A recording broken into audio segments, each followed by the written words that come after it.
Welcome back, frenemies, to episode 67. It's been a little while, about almost a month maybe, since our last episode, but we're going to start a little trend here. Next 3 episodes, we're going to do some positional rankings, and today we're starting off with quarterbacks and tight ends.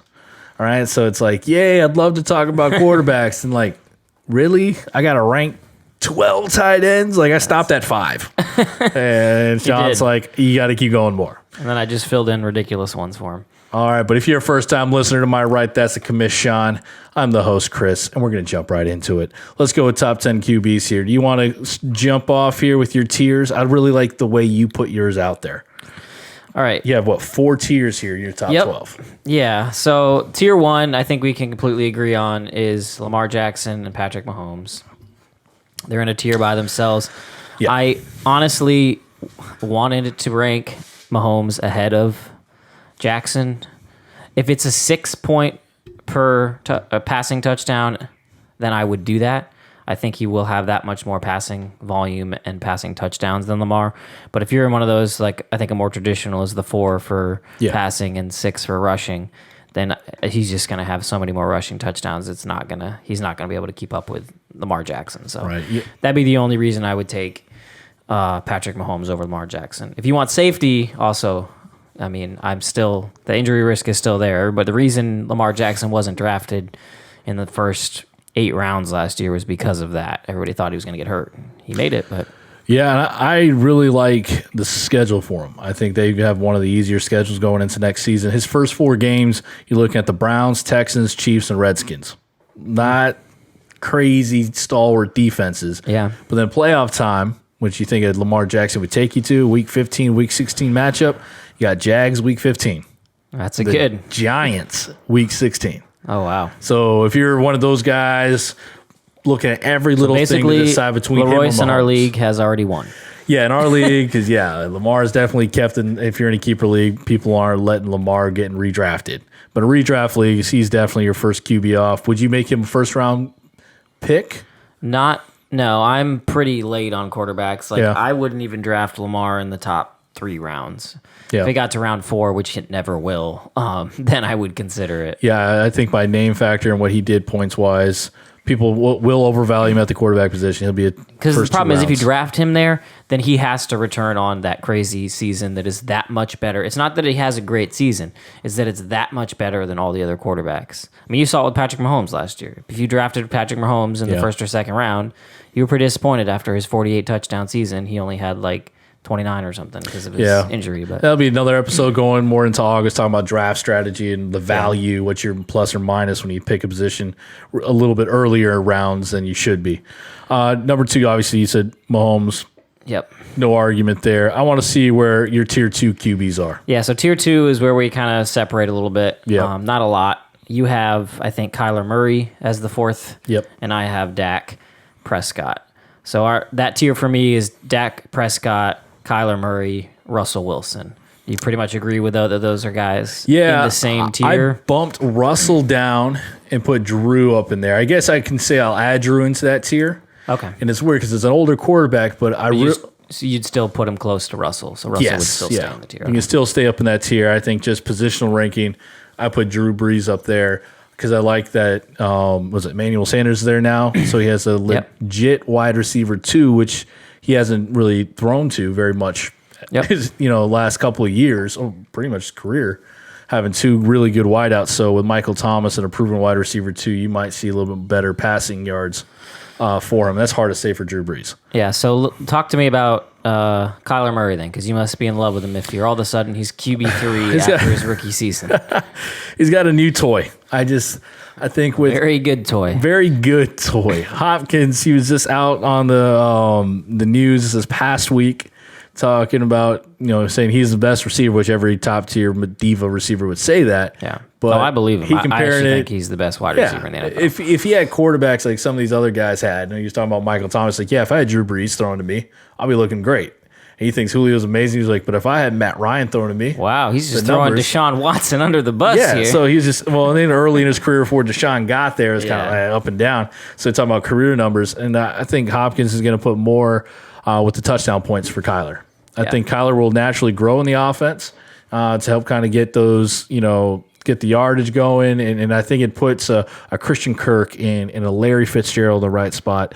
And when we talk the running back episode, we'll talk about my crush on Kenny Drake. So I think another year in that system, but having Hopkins being a true red zone threat, because Fitzgerald's not that anymore. Yeah. And Kirk's not. So that's why I really like him up there. Schedule's going to be a little tough for Kyler at the beginning and the end. He starts the year with the 49ers, ends, what would be your championship week in fantasy with the 49ers. Oh, wow. So nice sandwich there. Yeah, well, pretty tough there. So that's why I love Dak. Yeah, so CD, I'll talk about Dak, I guess, a little bit since I had him ranked as the third best. I just think he is so safe, and I think that's kind of going to be a theme between the difference in our rankings. I tend to factor in the injury risk or the risks. When you're taking these higher players, I want more of a sure thing. I think Kyler Murray has probably a higher ceiling, but I think Dak is almost a lock for a top 5 quarterback. Like with the weapons that he has there, now getting CD Lamb, Gallup was already, challenging Amari Cooper even for, targets per game. So with that receiving core, I know we like to poo-poo McCarthy, but he's had very good offenses. He has. I mean, it's not like we discount, what Pete Carroll's done, what Bill Belichick has done, what Andy Reid has done, just because they have great quarterbacks. So. And I'm going to ask the question that our thousands of viewers are wondering right now. Will Dak sign before week 1? I think that there's probably at least now, I would say it's still like an 80% chance he's going to play. Yeah. Like, I don't see how he doesn't. He'll have to sign the franchise tag, I think. I don't think they'll sign him to a deal. Yeah, but it's like holding out via that. I mean, he's asking for ridiculous money. Yeah, I mean, obviously that's the risk you have with him. If you're drafting now, then maybe I go Kyler, but I just expect in August we'll know that. And deep sleeper, Andy Dalton. Huh? No. That's true. All right, so I think we agree on there, man. First off, Russell needs more love than he ever gets. Yeah, we agree on Russell. It's just the situation. There's such a run-heavy team, but he's also just amazing. So I think that he's a quarterback that I would probably target amongst all the ones we've talked about so far. He could actually fall to like a 7th or 8th round, and I would be comfortable taking him there. Because I think these other guys like Kyler, Dak, Mahomes, and Jackson, I think are very hyped up right now and have a good chance to go all in the top 5 rounds. So if that's it, I'm out. So if Russell's the last one sitting there, to me, he's a pretty good tier above. I guess I'll let you talk about Drew Brees a little bit since he's my next player. He's just in tier 3 for me. Yeah, I just look at the weapons again around him, and I don't know, Drew's steady. Yeah. Completely steady. I just think you see steady numbers, and then he'll go up with Sanders. His yards have been going down. Yeah. He's not getting as many 300-yard games. The offense was a really up and down with the run game with Alvin because Mark Ingram was a huge piece of that offense. Yeah. Totally different running style coming into the year last year. I think Kamara still is that legit back that you can count on. And I think the offense just becomes a little more well-rounded with him. All right, well, then we'll move on to my tier 3 was Drew Brees and Deshaun Watson. You have Watson pretty far down the list on yours. I do, man. I got him way down there. I just can't, I guess we can talk about it. Spoiler alert, we're going to talk about busts, and he's actually my bust, not Chris' bust. So. I know, but I got to agree here. I don't want him this high, but he's a playmaker, and I think that he can kind of do a little bit of that Russell Wilson type where he'll get you the yards on the ground somehow, he'll get you touchdowns, be efficient with a team that wants to run the ball and doesn't have the weapons. Like losing Hopkins is a huge deal. Yeah. Like I don't want to talk about my whole bust thing, but yeah, I'm just worried with him that he'll have yards but no touchdowns. Yeah. Because all these guys like little speed receivers. Yeah, they're all the same guy. Kenny Stills, Brandon Cooks, and Will Fuller. Like if he ain't getting a 60-yard bomb, or those 30-plus touchdown catches for the yaks for the receivers, it's yards after catch. Who the heck's going to catch it when they're 10 and in? They're going to have to run it. Yeah. Unless some tight end comes out of nowhere. He's going way too high for my blood. So yeah. For me, coming in there, what was position ranking you're at? Let me check. So you have Deshaun 7. Watson at 11, and I have him at 7. And it's 7. 11. 11. No. Oh, thank heaven. All right, but for me, let me jump into my number 7 was Josh Allen. Okay. He's the guy that you don't believe gets you the run yards. He gets you the run yards. Yeah. I was listening. White guy can run. A white man can run there, but they always talk about he's basically a Cam Newton. Yeah. That's what he is, just a big guy. And perfect comp. And I was listening to a podcast lately. We were talking about Josh Allen and like people picking the Bills to win the division, right? And Josh Allen wants the design runs because early in the game he feels like he's got to get hit to actually get ready for he needs to hit early to get settled into the game, which is weird. You never hear a quarterback say, I need to get hit. Yeah. So I think he's still got those in there. And then, adding Diggs. Yeah. He's still one of the more inaccurate quarterbacks, but he can throw the deep ball in there. Can he just fine tune in there? Diggs is great for contested balls. He had Case Keenum. Yeah. Keenum did the throw it up there ball. I'm going to trust you. That's why they loved him. He wasn't pinpoint quarterback at all during that little magical run with the Minneapolis Miracle. Yeah. But he was giving his receivers chances. So I have Josh Allen a little further down on the list. I'm a little afraid of his just like you said, his inaccuracy. I think Diggs does help him out. I have him at QB 10. So we kind of swapped these guys. We kind of did with that one there. I don't trust that Bills offense enough yet. Like I said, adding Diggs is great, but I don't know. The talent in Josh Allen himself, I just don't think he can take that next step. Which I think that's kind of what you're projecting is that he will, get some of the passing figured out. Oh yeah, it's unsettling to think that because he's got to be accurate. Like I honestly think people, you'll see in our rankings, Diggs completely drops a couple of pegs, even though he's more of a wide receiver 1 in that offense. Yeah, it's just an unknown factor there. At QB 8, we had a kind of a little different. Your guy I had at 9, but I'll go with mine because it's in Tampa Bay. Oh, all right. So I got Sir Brady at 8. I was really going to keep him out of my top 12. I was really going to just keep bumping him down, but I just think even an old moving Brady in the pocket can throw to Evans, Gronk, and Godwin and say Gronk's not who he used to be. O.J. Howard and Cameron Brate. Yeah. I'm like, you kidding me? And then they have, who's that slot receiver they got? Tyler Jefferson or whatever. He's like... Oh, is it Tyler Jefferson? No, it's the kid out of Minnesota, Johnson. Okay. Yeah, they're going to throw him. Yeah, Tyler Johnson. And he's going to be phenomenal. The offensive line can give him 4 seconds. Yep. That ball's going to be in great hands there. It's going to be... we saw what Winston can do.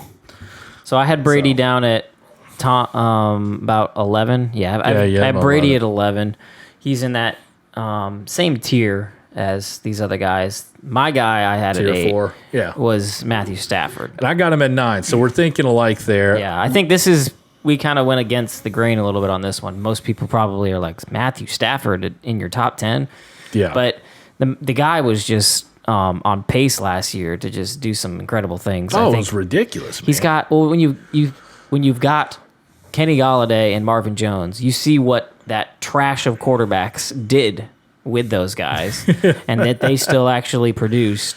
Yep. Imagine if you get Matthew Stafford back in that. So I think there's so much upside for him. He's got top 5 upside for me. He does. He's got to stay healthy, but I just think he's safe. They're gonna have to throw the ball. Their defense is terrible.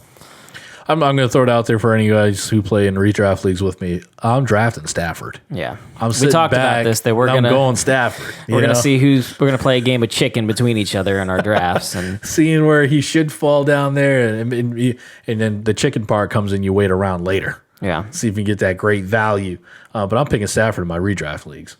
Who do you got coming below here? Where you're looking 10 through 12, your last 3. Yeah, so I've got Carson Wentz, Josh Allen, Tom Brady, and Aaron Rodgers. So we haven't talked about Wentz yet. I know you have him a little lower. Do you even have him on your top 12? Yeah, I put him at 12. At 12, okay. At 12. There's a couple other guys I thought about putting in there. Wentz is a talent. I like him. Yeah. injury prone. You're worried about that. But then you look at his receivers, injuries and some unproven rookies. Yeah. Right? Some age and then young guys they're going to have some fast receivers. Yep. Kind of going into next season. I just don't know where it's going to go with guys that you have to make sure they're still on the field or unproven hands. Yep. I feel bad for Wentz that way. You know, I like him as a football player, but fantasy-wise, I'm worried that, you know, he'll be outside the top 12. Yeah. So that's why I had him all the way down there. Why do you like him higher at 9? I just think the potential is there. He played with, as you talked about already, the terrible crew of wide receivers that was left after everybody was injured. And he was still producing.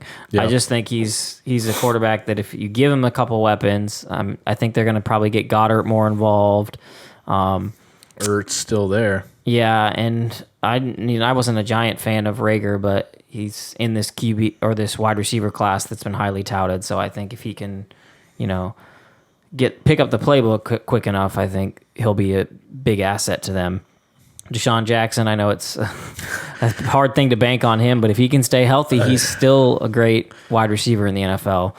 So I don't know. If he stays healthy, that's more concerning to me. Yeah. I've heard some reports that his timeline does not line up to even start the season based on his injury. So I think you got to be a little careful with that. I mean, we'll just have to follow what's going on. But okay.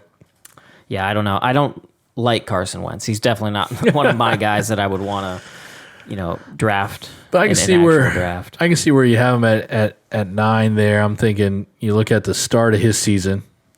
He's got the Redskins and Rams and Bengals.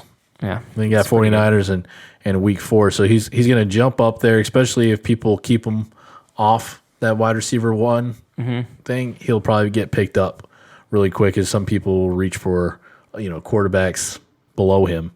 And he's got a decent playoff schedule in Cardinals and the Cowboys. Yep.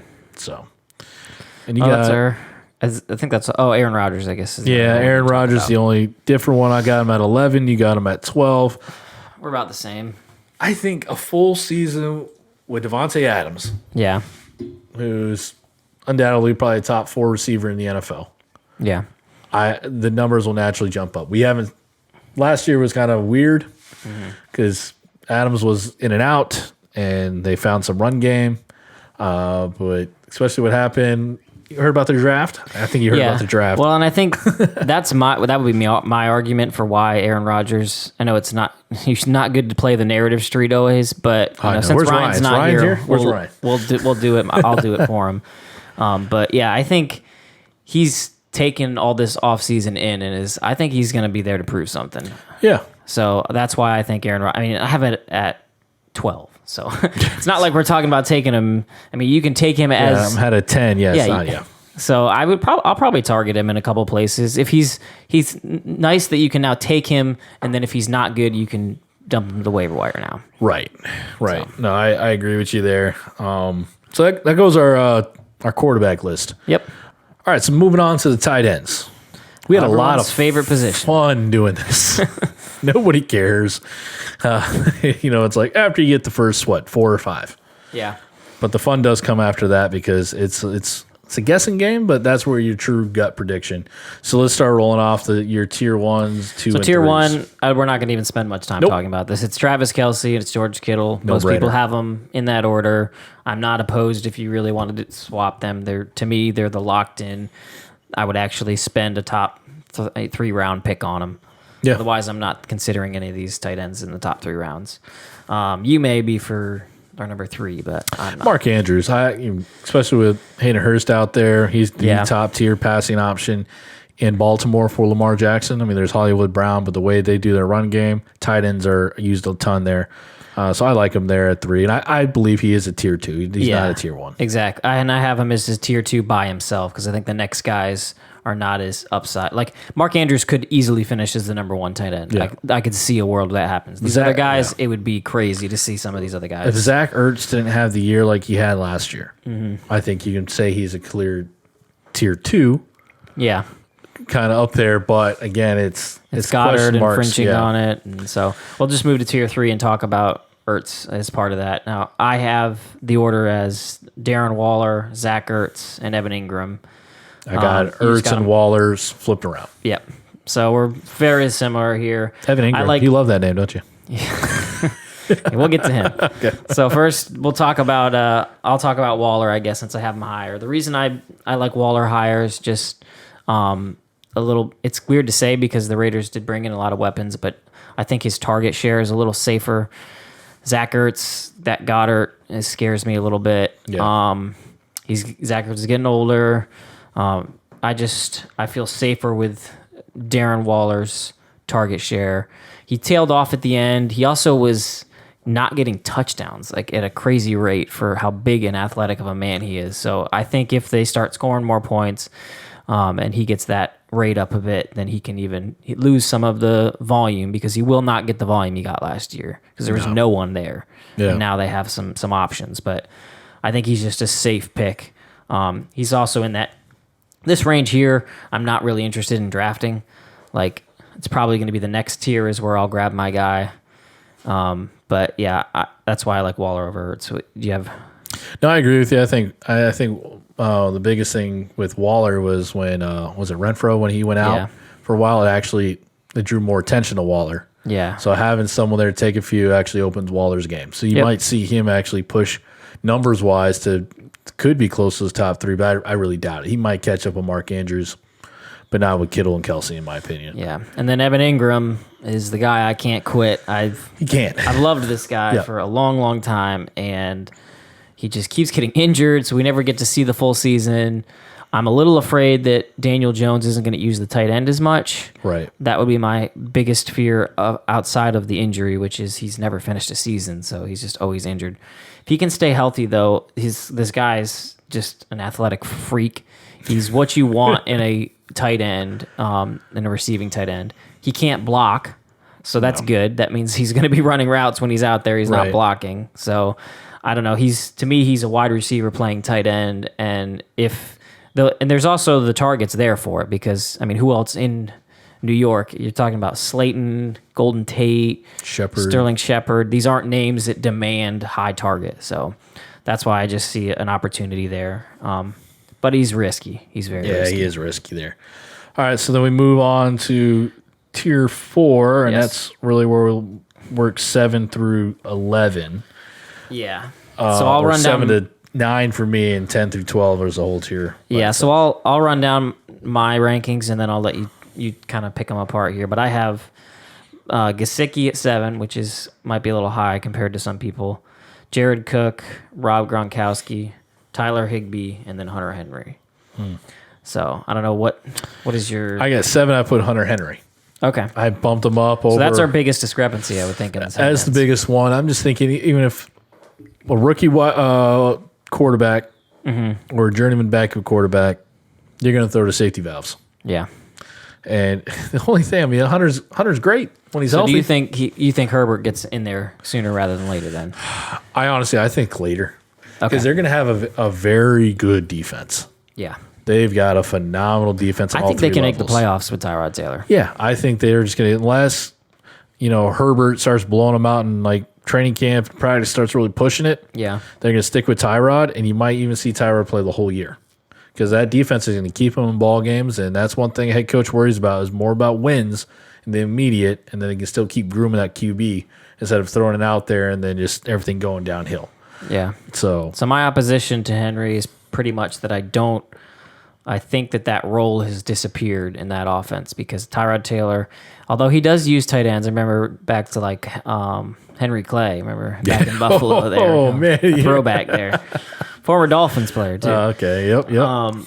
But yeah, I think that he will use it, but the passing volume itself is going to come down so much because Tyrod just doesn't throw the ball that much. Yeah. All those times that he would dump off to a tight end or Phillip Rivers would dump off to a tight end or a running back, now I see Tyrod scrambling for that rather than doing what Phillip Rivers did. So I just think the passing volume is so low that Hunter Henry won't be able to succeed as well. So I want you to talk about the Gesicki because I have him at 12. You have him at 7. Yeah. So homer pick here. Right? Yeah, a little bit of homer pick. I'll go deeper into it when we do our breakouts and stuff, but I just think that the potential is all here. There's no one else in that offense to really challenge him besides Parker. Now, you may say Preston Williams. Yeah, I love Preston Spoiler Williams. alert, he better have Preston Williams in his top 12 wide receivers when we get there.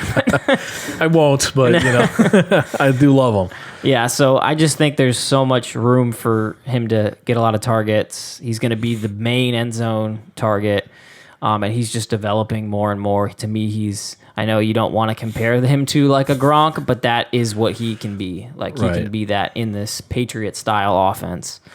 I don't know. To me, he's just a great dart throw that could potentially give you a top 5 guy. And let's talk about Gronk, because we got him on that 8-9 side.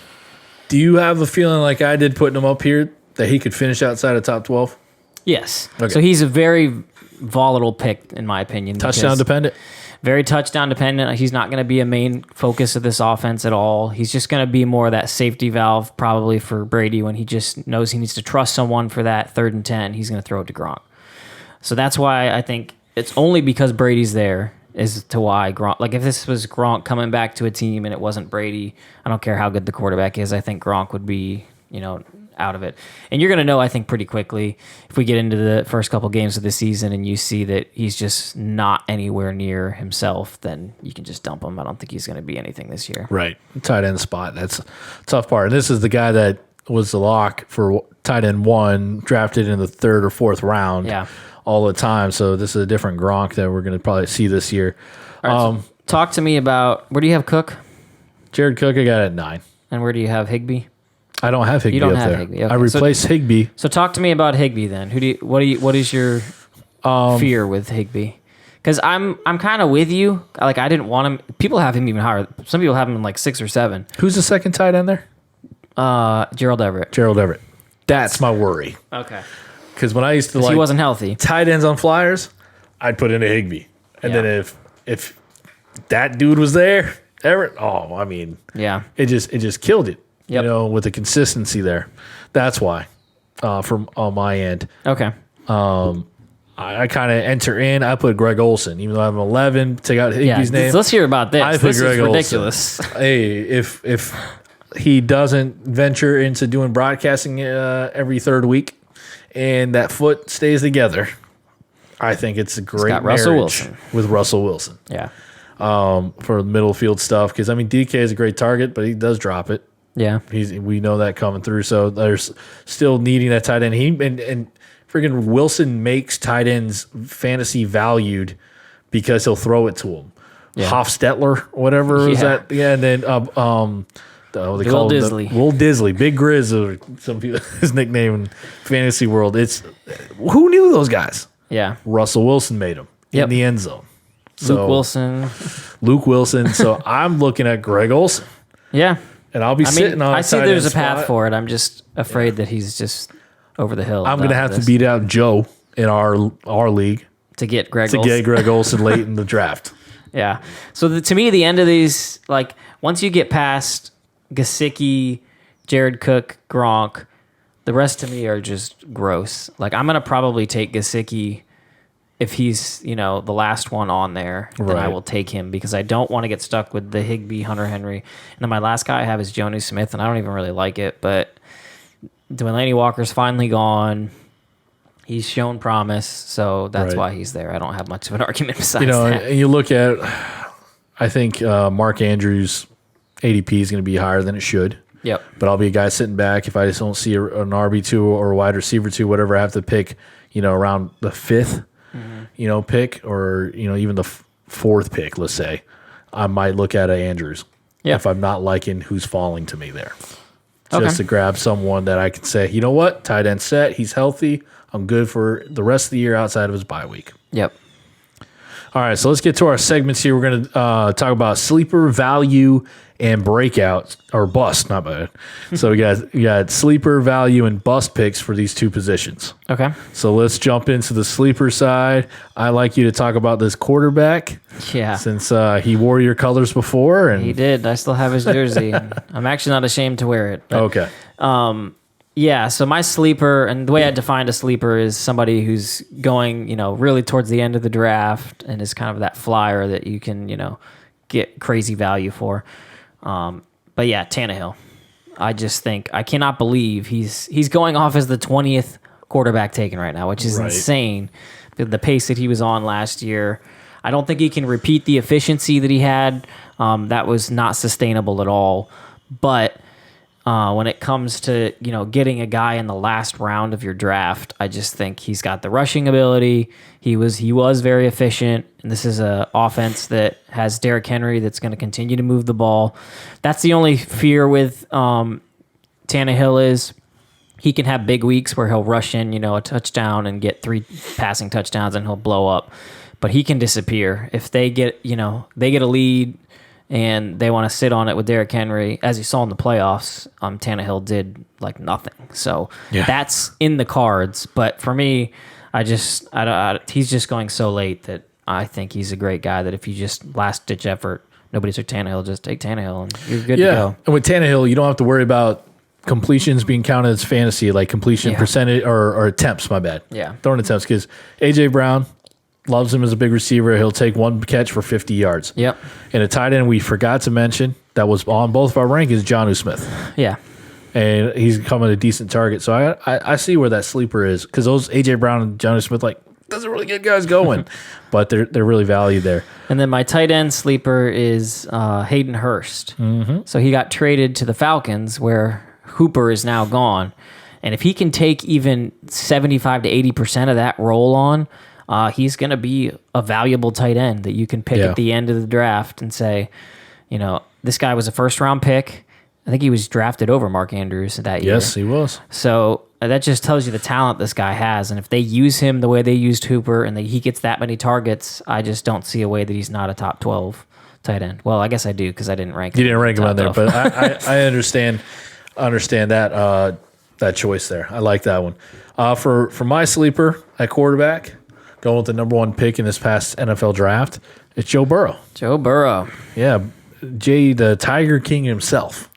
All right, going from the LSU Tigers to the Bengals in Cincinnati. He's got nice weapons around him. Yeah. Who knows what AJ Green will be back, basically almost 2 years removed. Yeah. But he's a good talent. Yep. If he's not at as great level he was before, it's a good talent. You have you got Joe Mixon. That'll take a lot of pressure off him, and Tyler Boyd. And John Ross takes off the top. Yeah, just got to catch him. But he'll be coverage on a 9 route. But I think he can be a sleeper. He's not going to be anyone's QB1 unless you're like a big-time Bengals fan going into your fantasy draft. Then at tight end, shout out to, both these picks. Shout out to my brother Tim, picking his brain, put him on the spot. But I agreed with his picks here. TJ Hawkinson with Matthew Stafford. Yeah. And I think you can start seeing him become a little more inch his way up close to the top 12. I wouldn't say top 10, but he can definitely be an 11 or 12. Yeah, and the tight ends take a while to come on. It's a position that we see all the time where their rookie years are awful, and then they kind of break out into year 2 or 3. So yeah, it's so much different than their college days. Some of them are like diamonds on a rough. I mean, you're not thinking of great tight ends coming into a draft. Yeah. Right? They're developed there. I think he's got great raw ability, and he's going to be very valued waiver wire pickup. Speaking of value, let's talk about our values. All right. So value is somebody undervalued who has huge upside. To me, I already talked about him, Matthew Stafford. I totally agree. He was on pace for 5,000 yards last year. Like, that is crazy. Like, if you can get that guy, and he's probably not going to go till like the 10th round, right? I'm ready to pick that guy up. So not much else needs to be said about that, except for he needs to stay healthy. Obviously, this back has given him an issue over and over again. So, and then the other guy I've already talked about too is my value is Mike Gesicki. I just think that, like I said, it might be the homer in me that's doing this, but I just see a breakout year coming for him. He started the end of last year. He actually really came on, and I think was even on pace to be a top 5 in those last 8 games. Yeah, and tight end is a hard position to find value. Yeah. For undervalued guys that'll stick it out all the time. So for my value picks, I'll start with the tight end and go to my quarterback, but Jack Doyle. We just talked about the Phillip Rivers effect to Hunter Henry. Anti-Mike Gesicki. Yeah. Not that athletic, but reliable. I just think he's just super reliable with the veteran quarterback coming in. With the quarterback that loves to throw to his tight end. Yes. He loves throwing to big targets. And Jack Doyle will be that guy. He'll be the touchdown dude. Yep. Right? 2 catches that game, 1 touchdown. Yep. That'll get him, tied in 1 status that week. Then at quarterback, kind of thinking like how Stafford is, Matt Ryan's always undervalued. Yep. He's averaged, over 4,500 yards past 9 seasons? He's got Ridley and Julio. I mean, Ridley can't and go Julio. wrong. Now, hopefully, if he's got a decently healthy, Gurley. Yeah. That'll open up a lot when it comes to getting the touchdown passes because they can work that play action game. And then Gurley's also really good in the pass game as well. But Matt Ryan, he had like 26 touchdowns last year. They're not the buku numbers we see with what Rodgers can do at times or a Mahomes. But if you're a guy that's going to try to get value in the key positions, which we'll talk about in the next 2 weeks, Matt Ryan would be another plug and go because he's got these phenomenal weapons to throw to. Yep. And then for bust, that's somebody overvalued who will disappoint fantasy owners. Mm-hmm. And for me, I kind of talked about it, and it seems like you're even more so than me, this Deshaun Watson. Yeah. I hate this pick because I think the guy's a baller. He's going to find ways to do things, but... His kryptonite is Bill O'Brien. Yeah. GM Bill O'Brien.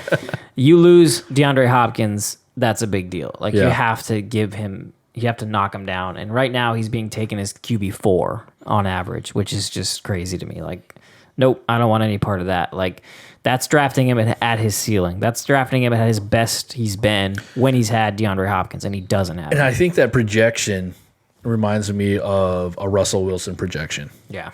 Right? That's what it'd have to be. Like I said, that's where you're going to look to try to get that to happen would be a Russell Wilson-like season. Yeah. So, and then my tight end bust is Hunter Henry. We talked a little bit about it, but I just think he's in a bad situation now where they're not going to have a lot of passing volume. And people are just going to see that name and draft him and think, I got Hunter Henry. Everybody loves Hunter. Yeah, because he's going to be overvalued at the spot. I like that. At quarterback, Carson Wentz. Don't have to worry. Just talk about his injuries. Yeah. We already talked about it. We ranked him number 12 in my rankings. His weapons, Philly. I think they're trying to get the solution, but I'm not. I'm gonna have to see it to believe it. Yeah. With the 2 old vets that just got to be out there, and then I got rookies to depend on. Especially, they didn't take who I thought they should have picked in the first round. In the draft, they should have got a Jefferson. Yeah. And then went with the unknown Rager. They should have traded up when Judy was falling and gotten Judy. That's what they should have done. They should have. Judy, there's a lot there, and they could not get that wide receiver of the future there. And tied in Austin Hooper, it's the Baker Mayfield. Honestly, that's the effect you're worried about there. Yep. It's not Matt Ryan anymore. Yep. It's Baker Mayfield throwing him the ball. His numbers are going to be a bust, as in it's not going to be what you saw before he hurt his back last season. Yeah. He might be serviceable still. Yeah. But he's not going to have that breakout season because it's just 2 different quarterbacks. Yep. All right. Well, that's pretty much all we had for you guys today. Yep. Let's come back next week, man. Wide receivers could be a lot more fun ranking. Definitely. So 2 weeks or 3 weeks in a row. It'll be next week wide receivers, and the week after that we'll go running backs. But we're getting ready, man. We need real football to come back around. But fantasy football, we're here to talk it all about. If you got any questions, comments, or you hate our rankings at tight end, let us know. Yeah. And then bonus, we might throw in there. We're going to, I think, start a dynasty league. So yes, a 757 podcast might be in the next couple weeks here. We'll do a kind of breakdown of what we're going to do for our leagues. Settings and all that. Tim Cook, if you want to join. Yeah. See if you're a person or a bot. Let us know. You have an open invitation. All right. See you guys. All right. Deuces.